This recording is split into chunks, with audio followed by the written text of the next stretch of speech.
Well, you may be wondering, quite rightly, why we're commencing our launch of the Centre for Christian Living by speaking about another religion, by speaking about Islam. It's because we want to provide Bible-driven thinking, ethical thinking and encouragement for every facet of the Christian life, as I said before. And one aspect of that life that we can't avoid is that every day as we walk out our front doors, we encounter a religiously pluralist culture and society. We bump into and have conversations with Muslims and Hindus and Buddhists, with well-thought-through atheists and agnostics, and of course with a large number of people who are not much of anything at all. And how we speak and interact with these people is of course an important part of our daily Christian life. Our words have the potential, as Proverbs often reminds us, to bring healing and blessing and life to those around us if we choose them carefully. Or of course to sow division, conflict and harm if we don't. Or perhaps to achieve nothing if we keep our mouths shut. But how do we bring healing, life and blessing on the subject of Islam? Because it's a struggle in our current community, is it not? With the very real threat of Islamic terrorism in the West and the reality of a militant Islamic state rising in the Middle East, with a state at war with its neighbours and with Israel. As a society, we seem unsure of how to talk about what is going on and how it relates to Islam. And I don't know about you, but I find myself caught between two rather unpalatable alternatives. On the one hand, I don't want to insult our Muslim neighbours or stir up conflict or sectarian hatreds by blaming Islam or Muslims as a whole for the violent actions of people who act in the name of Islam. It not only feels unfair, it feels unhelpful, but as a Christian, I can understand how that might feel. As a Christian, do you wish to bear the blame for Benny Hinn?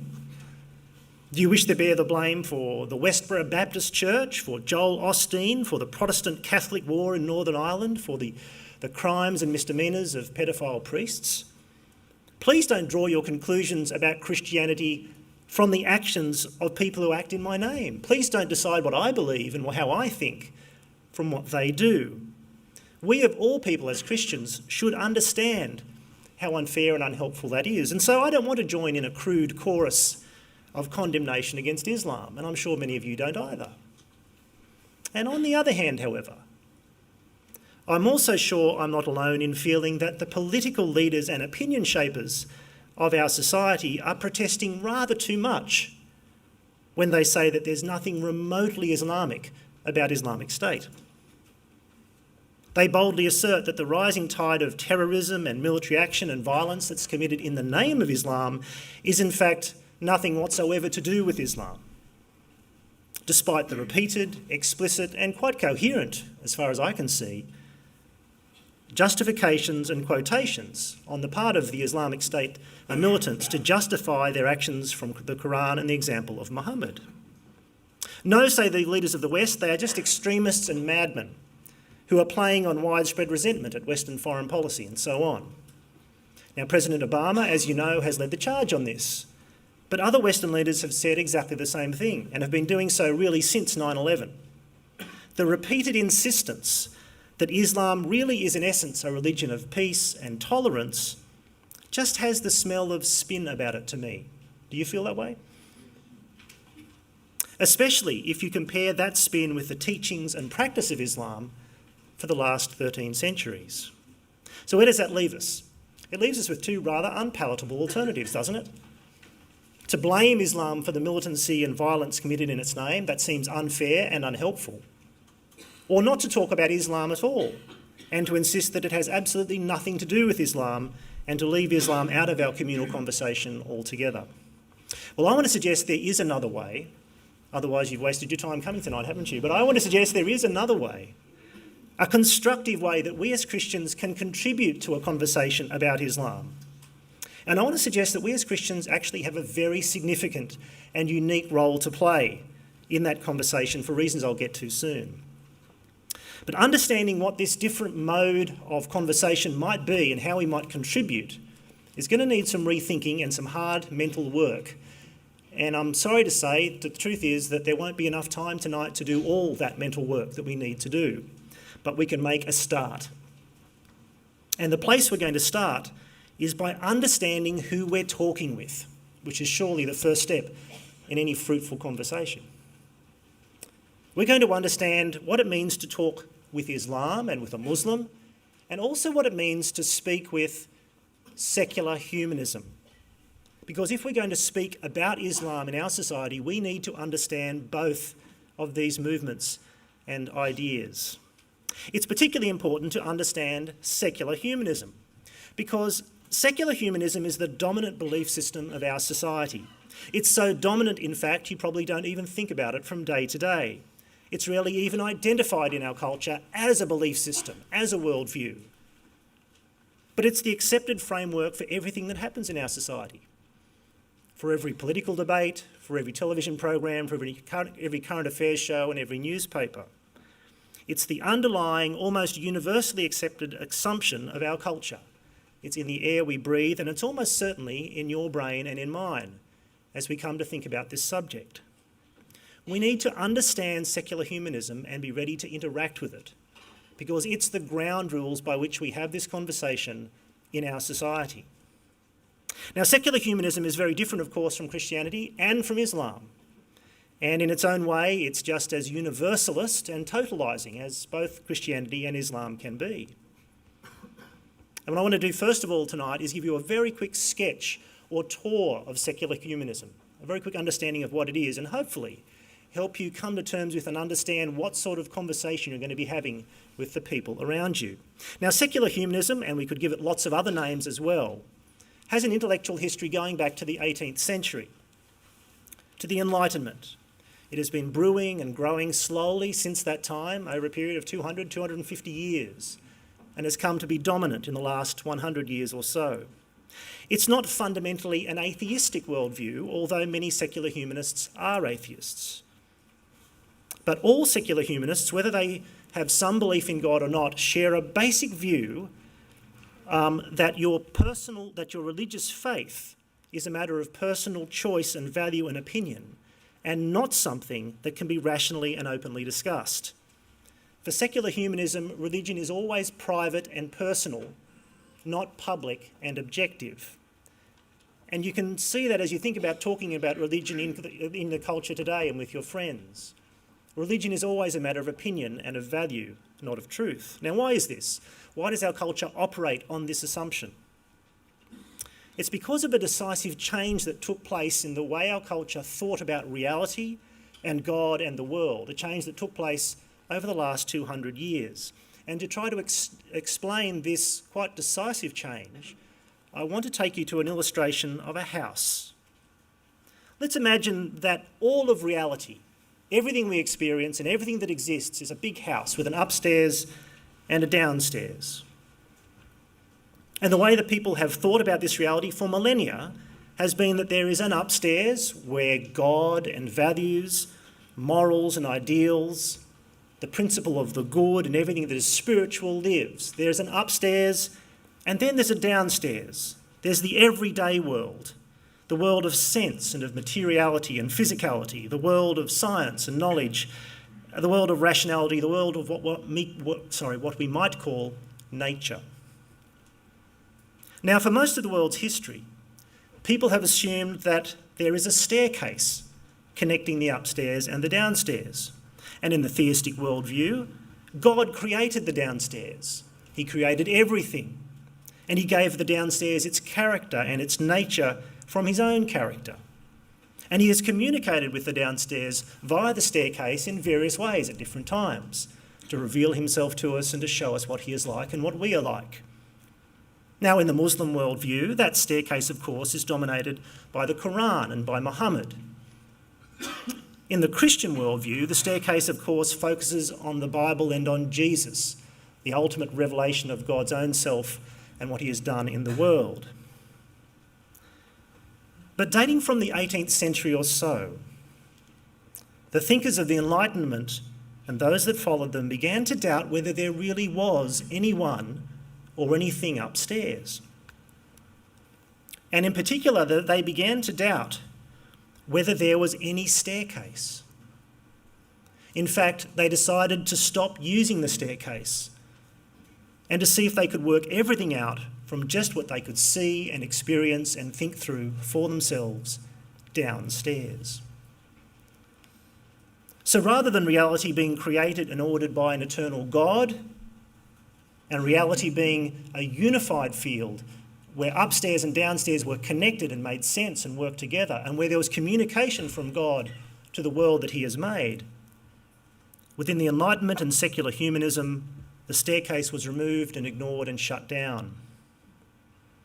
And so in secular humanism, only this world and this age mattered. And that's what the word secular means. And rather than looking to God for answers, we look to humanity for answers. And so humanism. And in secular humanism, we are left with this world, with ourselves, and that is all.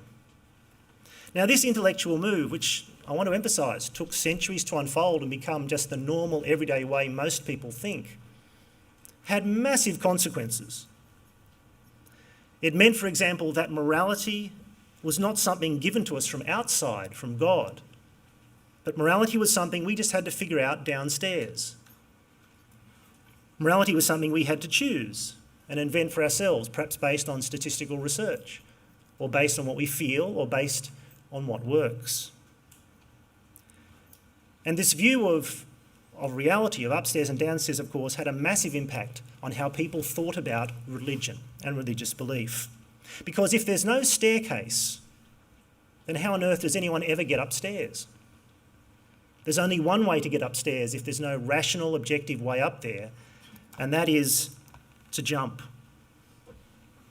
It's only by a leap of faith, only by personal experience and conviction, by a non-rational, non-empirical leap that anyone can bridge this gap and say anything about the spiritual or the divine. And this means that for secular humanism, which remember is the default view of everyone that we live with and move with every day, all claims or statements or views about anything upstairs have to be a matter of personal belief and conviction, and so belong in the private sphere. To ask whether a religion is right or wrong or true or false, for secular humanism, just doesn't really make sense. Because it's a matter of faith and opinion. If it works for you, it's great. If it doesn't work for me, I don't need to follow it. But there's no solid or testable reference point. There's no staircase by which we might possibly know if a religious claim was true or not. Now, this view is now so completely dominant in our culture, so completely part of the air we breathe, that it's taken for granted in our everyday interactions and in our media and in our communications and in our public square, even among people of nominally religious faith. And this is why most people we bump into from day to day, whether they have some nominal belief or not, will assume that religion is a personal thing, a matter of opinion, a matter of my private faith and values, and not at all something that we could speak about publicly or objectively. This is why religion is also not seen as having any place in our public square. It's a personal, non-provable opinion. How could it be an influence over public policy? Religion has as much relevance in the public square as my sad faith in the mighty St George Illawarra Dragons. It's just a matter of personal opinion and preference. In my case, the right preference, but just personal opinion and preference. And so for secular humanism, religious belief is just a human construct. It's an expression of the human longing for more, for the divine, for meaning and for peace and for the infinite. And so just as human longing and human culture is the same around the world and is variegated, and one is no more superior than another, so no religion can really be superior or greater than any other. They're just different expressions of human longing. It's interesting, though, if you think about it, there is one religion that secular humanism does regard as different from all others, not as being superior, but as being inferior. Have you noticed that there's one religion that is criticised by secular humanism constantly and virulently? And of course, it's Christianity. Now, why that might be and how that inconsistency might have risen, perhaps you might want to ask me in question time, but we need to move on quickly now. So, we've seen that in secular humanism, religious faith is a non-provable personal opinion or belief.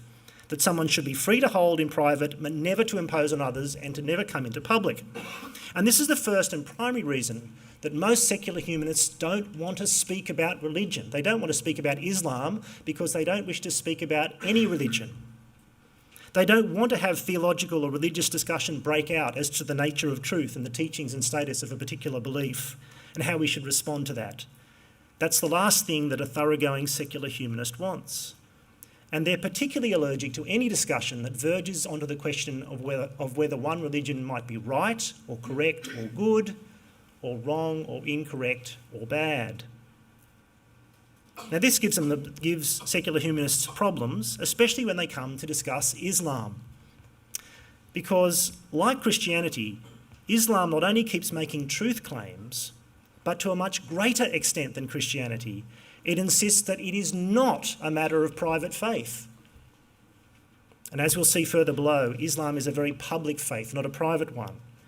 It's a belief system that wants to absorb politics and government within its bounds.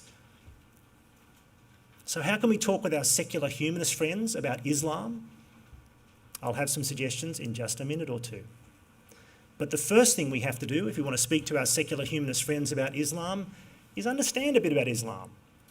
Is actually know something of what we're talking about rather than just ignorantly spouting forth opinions.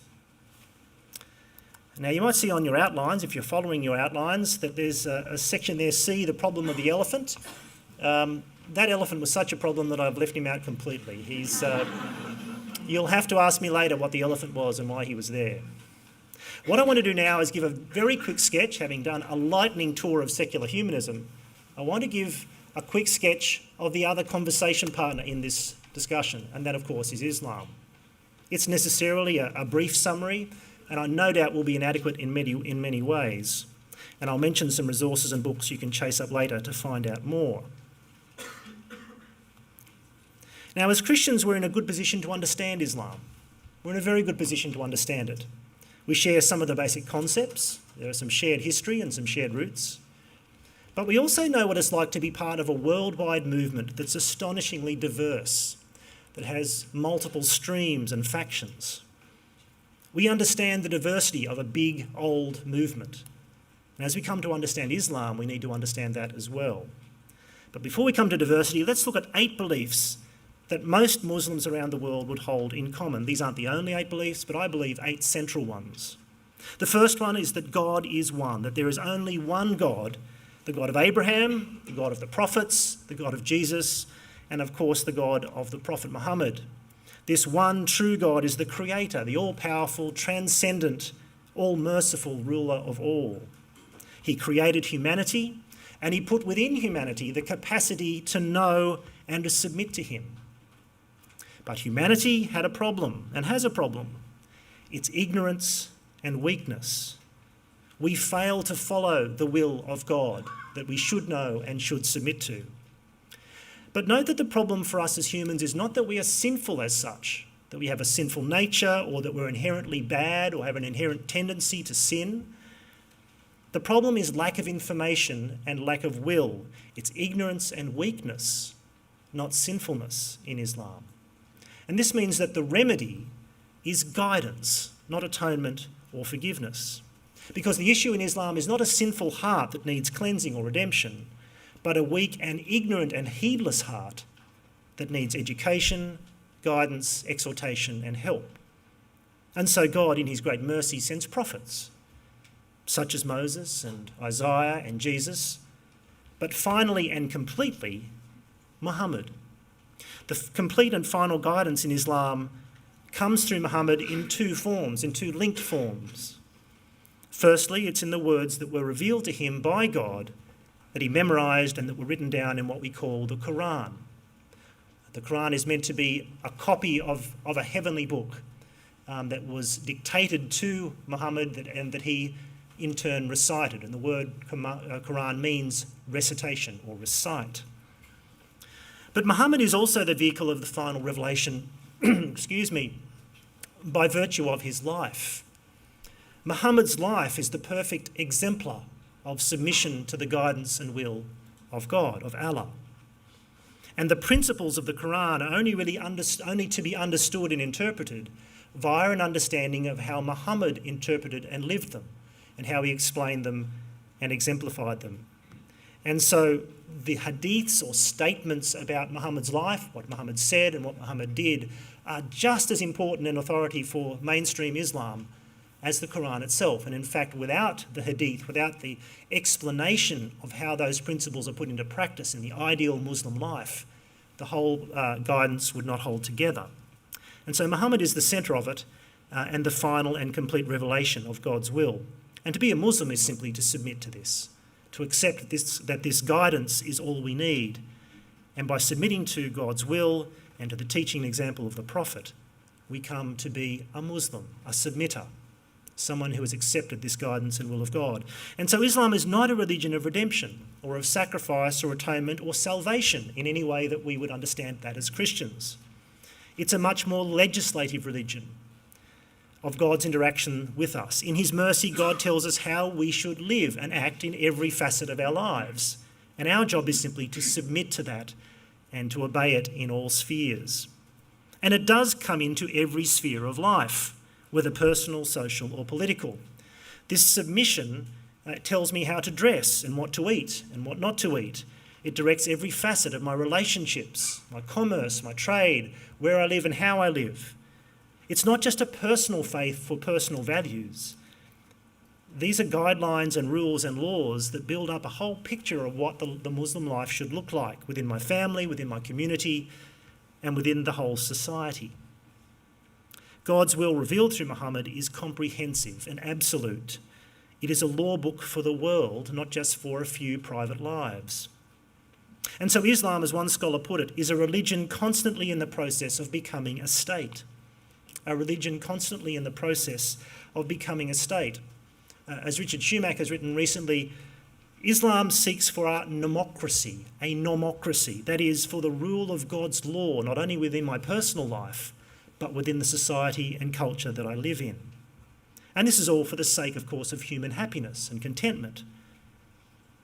This means that the more thoroughgoing and committed a Muslim is in his or her submission to the will of Allah, the more they will long not just for their own lives to be submitted to his will, but for their neighbours and their communities and for the whole society within which they live to be so submitted for their benefit and well-being. Now, this lack of distinction in Islam between public and private, or between church and state, if we can put it that way, obviously represents a problem for the secular humanist. Islam is not content to be a private religion, as secular humanists insist all religions are and should be. Every now and then, when the more radical or strident elements of Islam come crashing into our public sphere very visibly, the secular humanist feels rather lost. They are happy for Muslims to practice their faith privately according to the rules of secular humanism. But what if my faith tells me that I can't do that? What if my faith tells me that every sphere of life, communal, social and political, should come under the rule of Allah? As I've said, as Christians, we tend to think of salvation as being the outcome of our devotional faith. But in Islam, it really is more success. That is, learning to live God's way in everything leads to success in this life for the Muslim, and for contentment and prosperity and peace, not only now, but in the next life as well, if Allah is merciful, although that is never certain. Islam is not a religion where weakness or suffering are in any sense valued as important parts of discipleship as they are within Christianity. It's a religion of growth and success, of honour, not shame, of glory, not defeat. Now, if we meld these different characteristics together, that humans are weak and ignorant and need guidance, that the final guidance has been provided through Muhammad, and that this should be for every aspect of our lives, then you see how the idea of jihad, or struggle, comes to be very important within Islam. It's one of the 5 pillars of Islam.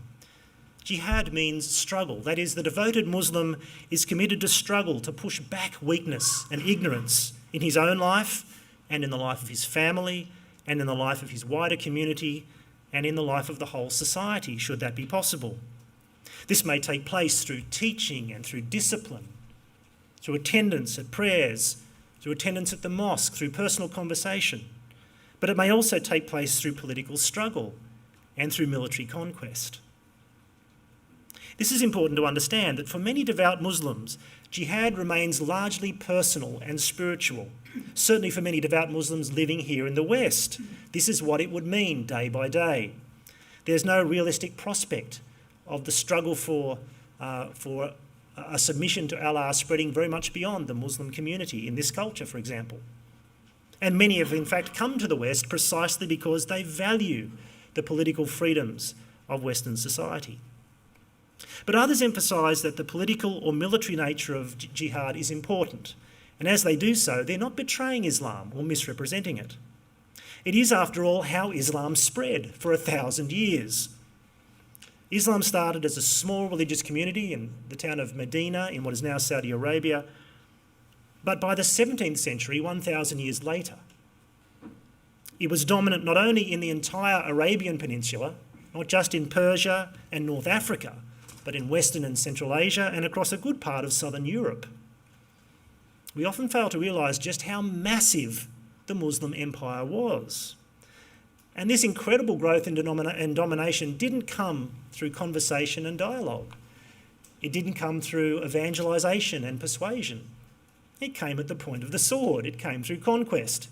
That's simply historically what happened. In this sense, Islam has always historically been an expansionist, militant religion, a religion in which the tools of state and the tools of war are at times part of the arsenal. And for a millennium, it was indeed the religion of success and victory, of unparalleled and unstopped growth, not only in lands and in size and in wealth, but in sophistication and culture and even scientific discovery. But in the last 300 years, not so much.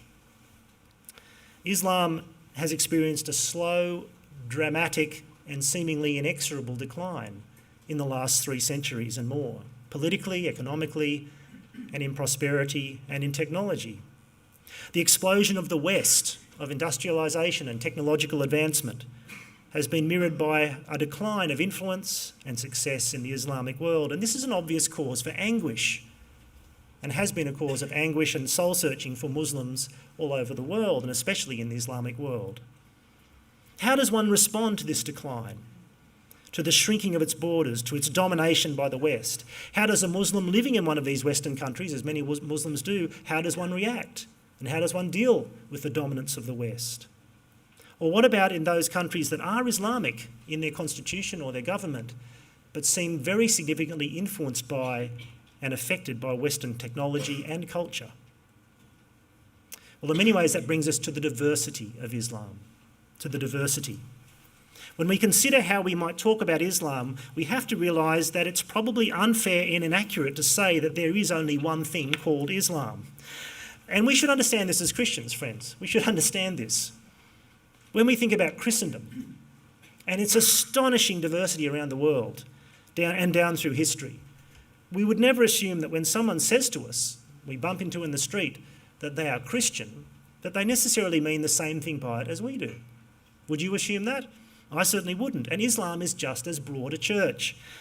And let me try to give you some flavour of just how broad it is. And apologies again in advance for some simplification here and some generalisation. Now, many of us have heard that there are Sunni Muslims and Shia Muslims, and it's true, this is perhaps the major divide within Islam. It goes back to disputes in the 7th century about who were the legitimate successors of Muhammad. And in some ways, if you want to wrap our heads around it, it's a little bit like the divide between Catholics and Protestants historically in Christianity. That is, there are some profound essentials in common, but also deeply and keenly felt differences that go to the heart of the practice and belief of the religion. Now, the large majority of Muslims in the world are Sunni, the large majority. There's also a mystical stream within Islam. We might even say they're kind of like the Muslim charismatics, and they're called the Sufis. And just to confuse things further, Sufis can be either Sunni or Shia, or they can be neither. Now, so there are already some major streams that any particular Muslim you might meet will fit within. However, within these broad streams, there are also substreams, because Islam is a legislative religion, remember, rather than a theological one. The key issue is not who God is or what he is like. The key issue is, what must I do? What is God's will for me in this situation? And over the centuries, there have arisen a number of different schools of Islamic law that come to their decisions about what is proper and right to do in different ways. And this leads to different schools of Islamic jurisprudence that different Muslims around the world will align themselves with. And so within the Sunni and the Shia, there are these different streams. But of course, there are also differences in commitment, as there are within Christianity. There are those who are radically and completely committed to their particular stream. There are those who are conservative, orthodox, committed, but perhaps not radical. There are moderates who are a bit less committed, but a bit committed. There are progressives, just like there are liberal Christians who wish to update and change Islam radically in that direction. And of course, there's a huge number of nominal Muslims around the world who bear the name of Islam, but who don't really practice very much of it. Now, we can make exactly the same kind of matrix for Christianity, could we not? In terms of level of commitment and the kind of different people we would meet. But we also need to, if that is not representing enough different boxes in which a particular Muslim might fit who you run into, there's another dimension of the matrix that we need to introduce, and that is regional and cultural differences.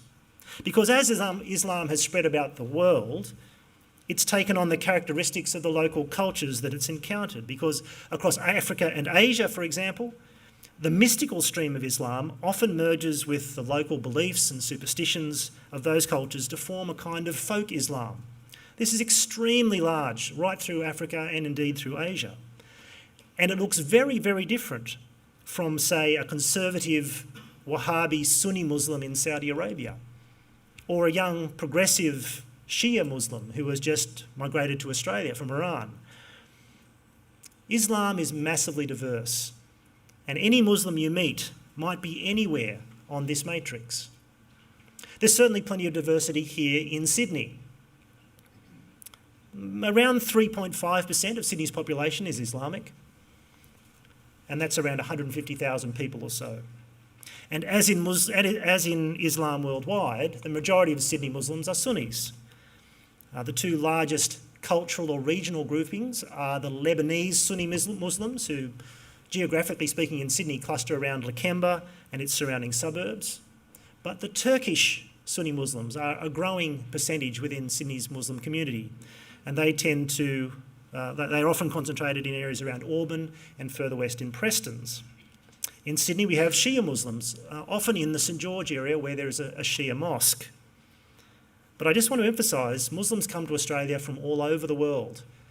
And an African or an Asian Muslim who you run into will very likely be very different from a Lebanese Sunni Muslim who you might be running into as well. There's massive variation. And this diversity helps us understand where radical or militant Islam has come from and how it fits into the picture. We've become used to hearing the names over the last 20 years or so, haven't we? Names like Al-Shabaab and the Muslim Brotherhood, Al-Qaeda, Jamaat Islamiyah, the Taliban, Al-Nusra Front, Hezbollah, Hamas, and of course more recently Islamic State. These groups didn't come from nowhere. They all claim a place within Islam, and they have their roots in the Islamic reform movements that emerged in the 18th and 19th and 20th centuries. Movements that emerged as Muslims sought to deal with the crushing reality of Islamic decline right across the Muslim world. Now, some people dealt with that decline by suggesting that Islam needed to modernise, to update, to make its peace with the West, to liberalise. But of course, quite a number of others took quite the opposite view, that the problem was that Islam had compromised and backslidden from its pure and original form, that the reason for its decline was its faithlessness to the vision of Muhammad and the Quran, and that if Islam was again to be strong and the growing malign influence of the West was to be pushed out of Islamic lands, then Islam needed to return to its pure and true form. Now, these reform movements, like Wahhabism and Salafism, have been fuelled, quite literally fuelled, of course, by the growth of Gulf state oil and the tremendous wealth that has come to that part of the world. and they've come to be very visible and influential right across the world of Islam. The most radical of these reform movements have come to believe in recent times that the extraordinary situation they find themselves in, with Western power infiltrating and even dominating the House of Islam, requires a more drastic response, a response of armed, guerrilla-style warfare. They've come to the conclusion that this is the only avenue open to them to drive Western influence out of the territories of Islam and to overthrow corrupt Muslim governments. They're committed to warfare in whatever way they can against the West, and in particular, of course, against the United States and Israel. Now, none of this is to say that the militaristic and terroristic violence of some forms of radical Islam is only the result of their particular version of Islamic belief. That was a complicated sentence, wasn't it? But what I was trying to say was that there are a mass of political and cultural and economic factors that also play into the picture. There is anger at Western foreign policy. There is a sense of economic alienation and impoverishment. All of these are important factors, and Western commentators are right to point them out. This does help us to understand ISIS and where it's coming from, and Al-Shabaab and the Taliban. But it's not the full picture, because there is no question that they are Muslims and are acting as Muslims, and that a reformist, radically conservative style of Islam is right at the centre of their motivations. They are the direct descendants of those Islamic fundamentalist reform movements. And the fact that ISIS has declared a new caliphate is particularly important in this regard. ISIS wishes to restore and grow a true Islamic state. That is their goal, very clearly stated and articulated, in which Allah's will is truly done once and for all, and in which a leader or caliph rightly guides and rules the people. And in seeking to build such a state, they are really only doing what the very conservative Shia clerics of Iran have also been doing over the past 20, 30 years. And in doing so, they are one group in a very broad church, that is Islam. There's no reason, it seems to me, to deny any of this or pretend that it doesn't exist. There's no reason to tell Islamic State, as if we are in a position to tell them so, that they are in fact not Islamic, even when their own well-supported and coherent statements say that they are. President Obama isn't in any position to make that judgment, it seems to me, and neither are you and neither am I. Secular humanists, it seems to me, often act as if there are only two kinds of Muslims in the world. Their kind, which is the peaceful, tolerant Western Muslim who's happy to keep their religion quiet, private, and only in the lounge room. The kind of Muslim, in other words, that a secular humanist would be if he or she were a Muslim. There's only that kind of Muslim or the mad lunatic terrorist, the false Muslims of ISIS. It seems as if admitting that radical groups are motivated by their own particular stream of Islam somehow impugns all Muslims. But there's no reason for this to be the case. There are many, many streams and many groupings within Islam, and they themselves have different reactions to ISIS and to the terroristic violence. Some Muslims are broadly sympathetic with it, even if they wouldn't go quite so far themselves. Others share the grievances expressed by ISIS and Al-Qaeda, even if they wouldn't react in exactly the same way. But other Muslims are staunchly critical of ISIS and of their approach to jihad and to war. But even there are differences and variations in why they're critical and how they're critical. I simply wish to point out that the complexity and diversity of Islam and the complexity of this relationship to radical Islam should help us talk about Islam, whether with our secular humanist friends or our Muslim friends, and that's what I want to get to now as I conclude. How do we talk about this diverse beast that is Islam with Muslims and with secular humanists? I firstly want to say how not to. I want to suggest that it's quite pointless to join in or encourage debate about whether Islam should or should not be linked to or blamed for the actions of Islamic terrorists. I don't think this is the way to talk about Islam at all. It's pointless because Islam is so large and diverse, and ISIS and some radical Islamic groups represent just one stream of a particularly radical form of Islam. They don't speak for all Muslims, And neither, of course, does the Muslim you happen to be speaking to.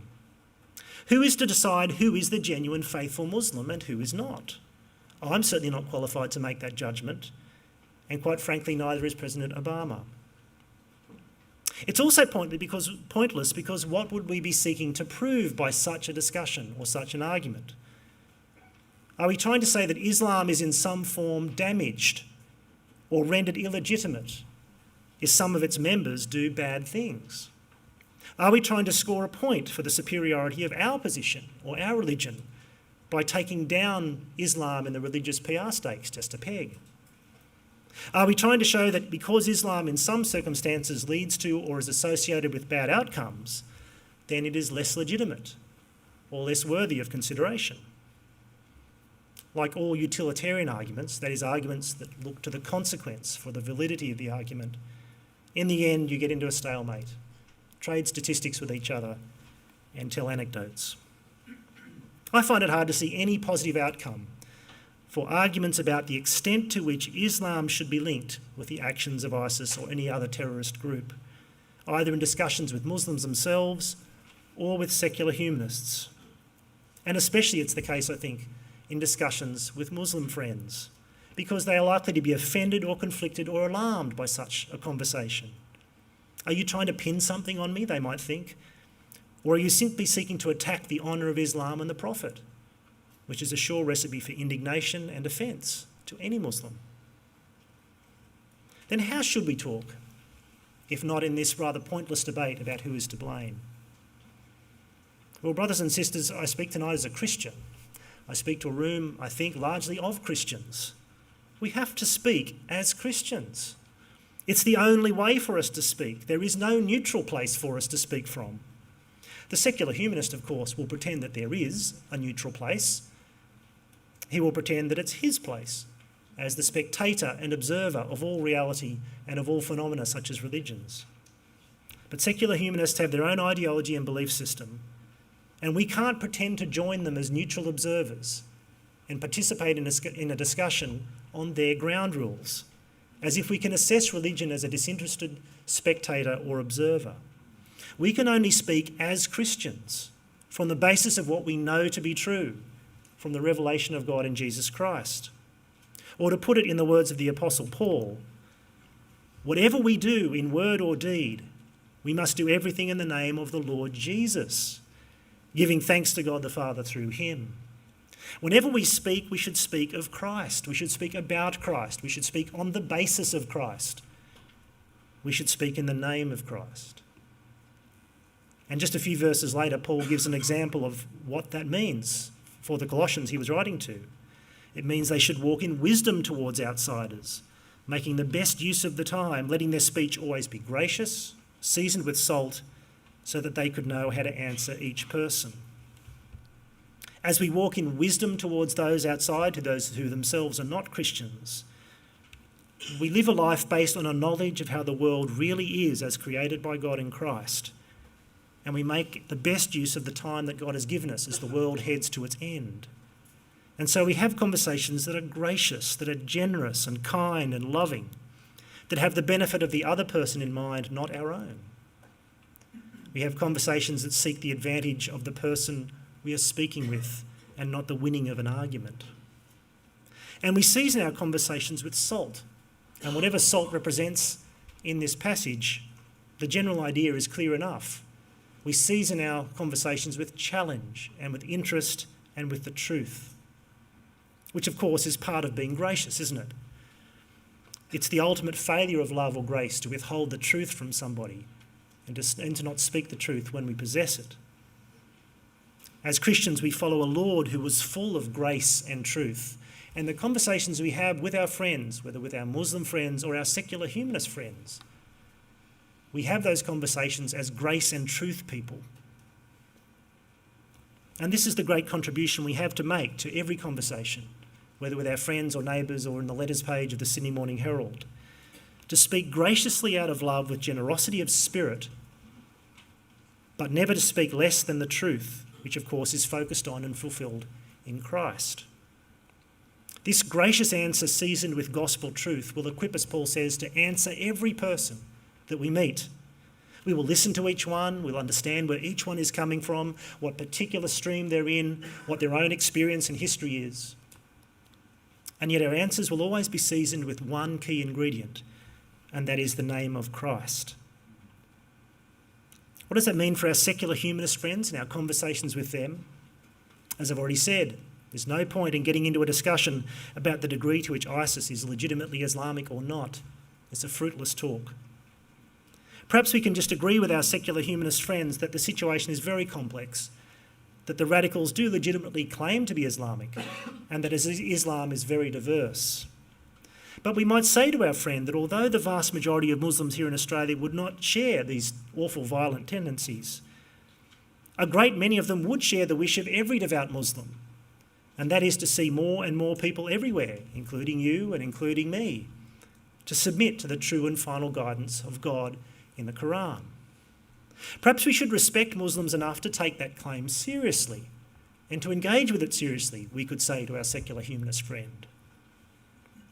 Perhaps we should come to the really important question, and that is Islam true? Not should it be blamed or absolved, but should it be followed? Should it be joined, or should it be repudiated as incorrect or untrustworthy? If Islam is trustworthy and true in its guidance, the only honest thing to do is to join it, if it represents the will of the God who made everything. But if it doesn't represent the will of God who made everything, then we must not only not join it, but urge Muslims to leave it for their good, because no benefit ever accrued from believing something that is not true. Now, this will make your secular humanist friend uncomfortable, of course, because you've transgressed into the forbidden area. You've started to talk as if there is a staircase. You've started to talk as if there's a way of assessing whether some religions may be true and some religions may not. And this is where our contributions as Christians are most distinctive and most helpful, because the life, death and resurrection of Jesus Christ is not only the point on which Christianity stands or falls, it's also the point upon which secular humanism stands or falls, and Islam stands or falls. If, as a matter of historical truth, the death and resurrection of Jesus did happen, and this is something, of course, that can be investigated and looked into, then secular humanism has made a profound mistake, because the staircase between upstairs and downstairs has been there all the time, and the staircase's name, of course, is Jesus Christ. If Jesus really did rise from the grave as an atonement for the sins of the world, then Islam too cannot be the revelation of divine guidance that it claims to be, because the Quran teaches quite explicitly that Jesus did not die, that he did not rise from death, and that he did not and could not and need not atone for the sins of the world. If Jesus really did die and rise for the sins of the world, then the claims of Islam cannot be true. And of course the reverse is true, we must point out. If Jesus did not die, if he did not rise, then as the Apostle Paul says so sharply, then Christianity too is empty and pointless, and we're more to be pitied than all. The death and resurrection of Jesus, I want to suggest, is the conversation starter that opens up these multiple streams, both with our secular humanist friends and with our Muslim friends. Because with our Muslim friends, we can invite them to look into the Jesus who they hold in great honour and into the Gospels that they regard as revelation. Even so, most Muslims have never read a Gospel or grappled with its contents. And one of the best places to start any gracious, thoughtful, generous, loving conversation with a Muslim friend is with a mutual reading of one of the Gospels that we both agree are revelations. The Gospels, of course, all move inexorably to the cross as the key to who Christ is and what he came to do. And as we listen with grace to our Muslim friends' views, to his explanations of who Jesus is and to how he fits within the revelation of the Quran, we may find that we don't convince our Islamic friend of the truth of Christ, or we may. But what we will have done is made the vital contribution, the contribution that only we can make as Christians, to open up what the Gospels really say about Jesus, and in so doing, highlight the most basic and key differences between Islam and Christian belief. with our Muslim friends as with our secular friends, let me suggest that our talk should be framed around Christ, around his character, and around the glories of who he is and what he has done. Well, my time is rapidly ending. In fact, it's 5 minutes over. Sorry about that, Andrew. Let me come to the ethics of talk, because we've spoken tonight about how we might talk about Islam, and as we've done so, I hope we've seen that this is also how we should talk about everything. The ethics of all Christian talk focuses on Jesus Christ, not only in its manner, but in its content, in its assumptions, and in its emphasis. Our conversations with others should love other people, as the disciples of Jesus are committed to do. And we should care enough about the people we mix with and interact with every day to walk across the room and to engage them in wise, gracious, salty, truthful conversation. This, of course, is the kind of conversation that Jesus had so often, where he was unfailingly patient and gentle, but at the same time, motivated by love, was willing to get past generalities and past surface talk and get down to the issues that are the difference between life and death. Thank you.